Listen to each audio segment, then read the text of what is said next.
Many Africans here in the United States also are feeling the effects of the recession. With us now to provide insight is Joseph Wambia of Wambia Capital Management. Welcome to In Focus, Joseph. Thank you for having me. Right. We know that, many people are very concerned about how the global recession is affecting Africa. First, tell us how much money were Africans in the United States or elsewhere sending to Africa before the global recession hit us? Our research and the data published by the World Bank shows that Africans remitted $20 billion to Africa last year, 2008, and that's up from $4 billion in 2001, according to the Global Development Finance report. So it's the second largest source of inflows in Africa. What are the figures now? Well, new figures are not available yet, but in March, the World Bank published a report indicating that both the bank and the IMF indicating that remittances were 11% less than the same period last year for Kenya. Yes. That was 98 million as opposed to about 104 on year-on-year basis. But the February data showed a 6% increase for Kenya to 54 million on compared to the year before. So it's not yet clear what direction. How steep it will be, but the direction is clear that it will be downward. And definitely we can assume that that is also significant in other countries of Africa.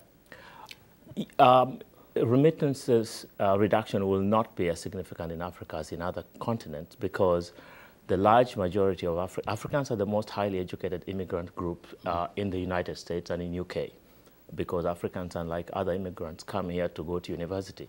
So they have higher incomes and they're more resilient, contrary to the broadly held perception that they're working on menial jobs. Over 80% of Africans are graduates and over 50% have postgraduate degrees.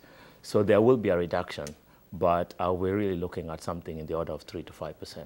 Yes. So what are some of the other factors that would say determine the amount of remittances aside from the global economic downturn? Yeah, that's a very good question.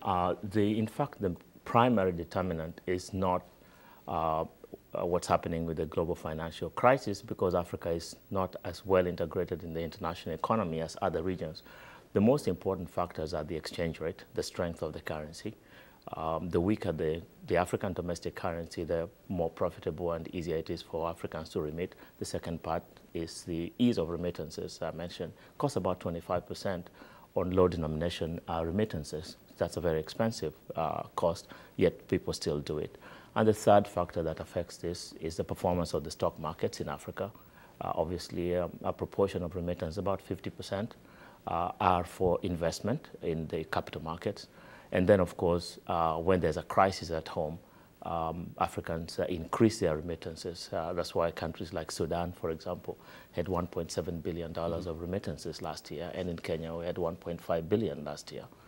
In your studies, do you get the sense that African governments are very conscious of how much money is being sent from outside and what role it plays in the national economy? At the rhetorical level, yes, but at the practical level, no.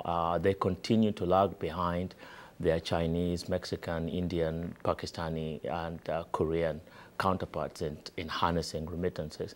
African governments are still preoccupied with the glamour of not only receiving aid, which doesn't disburse as fast, but also receiving high-profile foreign investment, which doesn't disburse and is often a commitment, but is actually not implemented. Yeah. So briefly, how does this affect people like you in the work you do? Well, our business is continuing to boom. We are handling a lot of investment transfers. We're managing portfolios for a lot of people and institutions in Africa. And so we've seen a slight dip, about 3–5%. We expect a bigger dip, but so far it's been pretty good. Thank you very much for the insight. Thank you for having me on. Wambia of Wambia Capital.